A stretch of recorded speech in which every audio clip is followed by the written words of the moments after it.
Good morning everyone, আমি পিও আপনাদের সামনে চলে এসেছি আবারও একটা নতুন ভিডিও নিয়ে। আবারও একটা দিনের শুরু। তো আজকে অনেক সকাল সকাল ঘুম থেকে উঠে পড়েছি।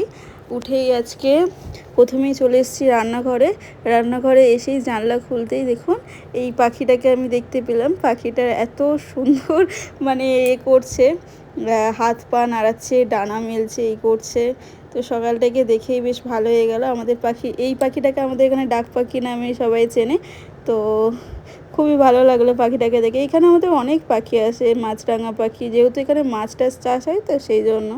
তো অন্যদিকে আমি আজকে দেখুন রান্নার তোড়জোড় নিয়ে চলে এসেছি। এদিকে বর নিয়ে চলে এসেছে কাতলা মাছের পেটি দিয়ে আজকে ভাবছি একটু অন্যরকম রান্না করব। তো সেটা করব হচ্ছে ওই ভাপা টাইপের করব, সর্ষে পোস্ত দিয়ে না একটু ভাপা করব। তো সেই জন্য এখানে দেখুন একটা মিক্সিং জারের মধ্যে আমি 2 চামচ মতো একটু সর্ষে নিয়ে নিচ্ছি। কালো সর্ষেটাই নেবো, সাদা সর্ষেটা আমার কাছে নেই আপাতত। আপনাদের কাছে যদি কালো সর্ষে থাকে এর মধ্যে একটু মানে ওই 1/2 চামচ মতো একটু কালো সর্ষে দিয়ে দিতে, এই সাদা সর্ষে দিয়ে দিতে পারেন। তারপর এখানে আমি দেখুন অনেকটা পরিমাণে কাজু বাদাম নিয়ে নিয়েছি, কাজু বাদাম এবং কাঁচা লঙ্কা নিয়ে নিয়েছি প্রায় 3-4টের মতো, এবং একটু টক দই দেবো এর মধ্যে, প্রায় এই 1 চামচ কি 1.5 চামচের মতো একটু টক দই দিয়ে দেবো। টক দই দেওয়ার পরে এটাকে আমি একটা স্মুথ পেস্ট বানিয়ে নেব। স্মুথ পেস্ট আমি মিক্সিতে গিয়ে এটা বানিয়ে নেব। দেখুন এখানে খুব সুন্দর আমি এখানে একটা পেস্ট বানিয়ে নিয়েছি, এবং যেই টিফিন বক্সটার মধ্যে করব সেই টিফিন বক্সে পুরো পেস্টটা আমি দিয়ে দিয়েছি। এবং এই পেস্টটার মধ্যে একটু শুধু দেব নুন, আর একটু চিনি দেব, আর হলুদ গুঁড়ো দেবো, আর কিচ্ছু দেব না। এই যে কাতলা মাছ সবসময় একঘেয়েমি রান্না না, ওই ঝাল বলুন তারপর ঝোল বলুন, খেয়ে খেয়ে মানে আর ভালো লাগছিলো না। তো ভাবলাম একটু আজকে একটু নতুনত্ব করা যাক, যেহেতু আজকে একটু ছুটির দিনও আছে, শুক্রবার থেকে সরকারি ছুটি ছিল। তো শুক্র শনি রবি পরপর 3টে দিন ছুটি। তো আজকে অনেক রকম মাছই এনেছে, তো আজকে কাতলা মাছের রেসিপিটাই আপনাদের সঙ্গে শেয়ার করছি। ভালোভাবে মাছটা এবার ওই মানে ভালো করে মিক্সড করে নিলাম।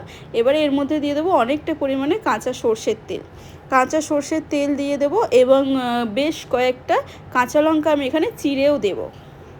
কাঁচা লঙ্কা এখানে অনেকটা চিড়ে দিয়ে দিয়েছি। কাঁচা লঙ্কার ফ্লেভারটা কিন্তু এই ভাপা বলুন বা এই সর্ষের ঝাল টাল বলুন, এতে খুবই ভালো লাগে। আমি কোনো রকম দেখেছেন এখানে গুঁড়ো লঙ্কা ইউজ করিনি। অন্যদিকে আমি একটা পাত্রের মধ্যে জল গরম বসিয়ে দিয়েছি। জল গরমটার মধ্যে এবং যেই টিফিন বক্সটা আমি মানে রেডি করে রেখেছি সেটা বসিয়ে দেবো। বসিয়ে দিয়ে এটা আমি ভাপে বেশ ওই 20-25 মিনিটের মধ্যে রেখে দিয়েছিলাম। রাখার পরে এদিকে আমার দেখুন তৈরি হয়ে গেছে। এদিকে ওটাকে হচ্ছে পেটি, কাতলা মাছের পেটি ভাপা। অন্যদিকে বিকেলবেলা আজকে একটু রেডি হয়ে নিয়েছি আমি, আজকে যাব একটু ছুটির দিন। তো সেই জন্যেই রেডি হয়ে আজকে যাব ডায়মন্ড হারবার। হ্যাঁ, আমাদের আমতলা থেকে ডায়মন্ড হারবার ডিস্টেন্স প্রায় ধরুন ওই 1 ঘন্টা মতো। তো আজকে অনেক দিন পরে ভাবলাম যে একটু ডায়মন্ড হারবারে হাওয়া খেয়ে আসি, ওখানে গেলেই মনটা বেশ ভালো হয়ে যায়। তো আমরা ডায়মন্ড হারবারে চলে এসেছি, বাসে করে এসেছি।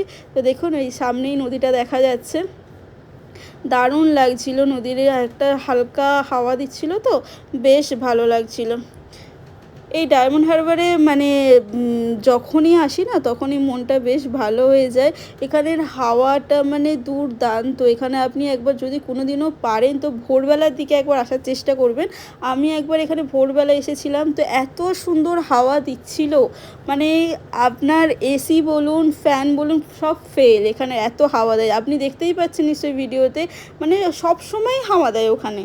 ওখানে সকাল কি দুপুর কি বিকেল কি সবসময় হাওয়া দেয়। তো এখানে আমি আর আমার বর ওখানে হাওয়া খেতে, আমার বর পুরো মানে ওয়েদারটা জাস্ট উপভোগ করছে, ও দেখেই যাচ্ছে সামনের নদীটাকে। তো এখানে আমরা একটু দুজনে মিলে গল্প করে নিচ্ছিলাম দাঁড়িয়ে দাঁড়িয়ে, অনেকক্ষণ গল্প করছিলাম। দেখুন এখানে অনেকে আসে, এই যে প্রচুর লোক বসে আছে এখানে, মানে জাস্ট এই নদীর হাওয়াটাকে উপভোগ করছে। এখানে আমি প্রায় ওই অনেকবারই এসেছি, 4-5 বার ধরুন এসেছি। তো বিয়ের আগে আমার কোনো দিনও সেইভাবে আসা হয়নি, বিয়ের পরে অনেকবারই এসেছি। তারপরেই দেখুন এই হাওয়া খেতে খেতেই একবার চা নিয়ে নিয়েছি। ডায়মন্ড হারবারে আসবো আর চা খাবো না সেটা তো হতেই পারে না। তো একবার চা নিয়ে ব্যাস চায়ে চুমুক দিচ্ছি আর ওই হাওয়াটা উপভোগ করছি। দেখতে পাচ্ছেন পিছনে মানে এত হাওয়া দিচ্ছে, এত হাওয়া দিচ্ছে, পুরো আপনারা দেখলেই বুঝতে পারছেন গাছগুলো মানে প্রচণ্ড হাওয়া। যেহেতু সামনেটা পুরোটাই ফাঁকা না, ওই জন্য এত হাওয়া দিচ্ছে। দেখুন ওয়েদারটা কি সুন্দর না, পুরো মেঘলা একটা ওয়েদার, তার মধ্যে এত সুন্দর হাওয়া, দারুণ লাগছিল ওয়েদারটা আজকে। আর ছুটির দিনে না এইসব আমাদের যেহেতু কাছাকাছি ডায়মন্ড হারবার আছে, তারপরে আমতলার এদিকে হচ্ছে মানে ওই বলুন ওই ফলতা না সরি বুড়ুল, তারপর ওইদিকে অনেক বজবজ টজবজ অনেক আছে, রায়পুর, অনেক নদী টদি, ওই ধারে গিয়ে বসলে না মনটা অনেক ভালো হয়ে যায়। এখানে প্রচুর মানুষ আজকে এসেছে, যেহেতু ছুটির দিন সেহেতু ওই জন্য আরও ভিড় আপনারা দেখতে পাচ্ছেন। ছুটির দিনে না মানুষ মানে অনেকেই এখানে চলে আসে, ডায়মন্ড হারবারে ঘুরতে চলে আসে, অনেক কাপেলও দেখতে পাচ্ছেন আপনারা। আর ডায়মন্ড হারবারে তো মানে ফেমাস হচ্ছে ওখানে সবথেকে ফুচকা, ওখানের ফুচকা হচ্ছে সবথেকে ফেমাস। ডায়মন্ড হারবারে গেলে কিছু খান আর না খান, ফুচকাটা অবশ্যই ট্রাই করবেন। আর এদিকে দেখুন আমাদের সঙ্গে যারা গেছিলো, মানে আমরা বেসিক্যালি এদের সাথেই মিট করতে গেছিলাম, অমিতদা ওদের সাথেই। হ্যাঁ, এদের আপনারা আগের ভিডিওতে দেখেছেন, আমি এদের সাথে হচ্ছে সিনেমা দেখতে গেছিলাম, ওদের সাথেই আবারও ওই ডায়মন্ড হারবারে গিয়ে মিট করেছিলাম। এখানে এই যে বললাম না যে ফুচকা এখানে মিস করা যাবে না। এই যে এখানে আলু মাখছে দেখেছেন, কত সুন্দর ধরে দেখেই জিভে জল চলে আসছে। আর এখানে স্পেশাল হচ্ছে এখানে পেঁয়াজ দিয়ে শসা দিয়ে না আলুটাকে মাখে, আর এত সুন্দর স্বাদ হয়। এই যে আমরা সবাই মিলে দাঁড়িয়ে পড়েছি ফুচকা খেতে, আর ফুচকাটা বানিয়েও ছিল সেরকম দুর্দান্ত। এদিকে দাদাভাই আর হচ্ছে আমার হাজব্যান্ড ফুচকা খাওয়ার কম্পিটিশান লাগিয়েছিল, তো শেষ পর্যন্ত আমার হাজব্যান্ড ছেড়ে দিয়েছিল, হালুয়া আর খেতে পাচ্ছিল না।